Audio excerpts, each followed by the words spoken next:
Bahagianya Kurnia Meiga jual medali dan jersey dibeli 20 juta rupiah hingga diberi iPhone.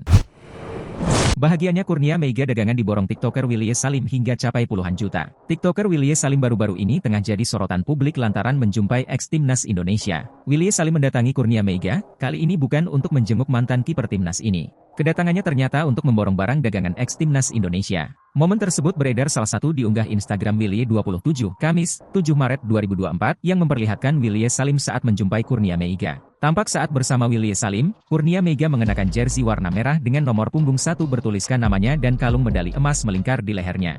Willy Salim menanyakan apa yang dikenakan oleh Kurnia Meiga, ternyata ada jersey, medali dan keripik sebagai usahanya. Adapun semua total dagangan yang dijual Kurnia Meiga mencapai 20 juta rupiah. Tak lama kemudian, Willy Salim pun langsung memperlihatkan setumpuk uang untuk membayar semua barang dagangan Kurnia Meiga.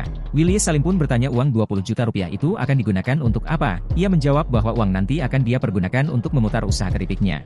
Dengan penyakit yang ia alami, Meiga awalnya merasa sangat minder hingga malu bertemu dengan orang-orang. Ia menyebutkan bahwa ingin bangkit dari keterpurukan dengan terus bergerak dan berusaha agar bisa tetap hidup dan menjalani pengobatan hingga sembuh. Sementara saat ditanya keinginan Kurnia Meiga oleh Willy Salim, ia menjawab bahwa dirinya ingin sembuh, ingin melihat lagi dan ingin main bola lagi. Kini penglihatan Meiga hanya ada di sudut mata saja sekitar 3-5% dan seperti ada tirai di depan matanya. Itu pun perkembangan yang sudah dinikmatinya 2 tahun ini. Sebelumnya ia sama sekali tidak bisa melihat, seperti di dalam goa. Tak hanya itu saja, Willy pun memberikan 1 buah handphone iPhone kepada Kurnia Meiga. Unggahan tersebut sontak jadi sorotan publik hingga tuai beragam komentar warganet.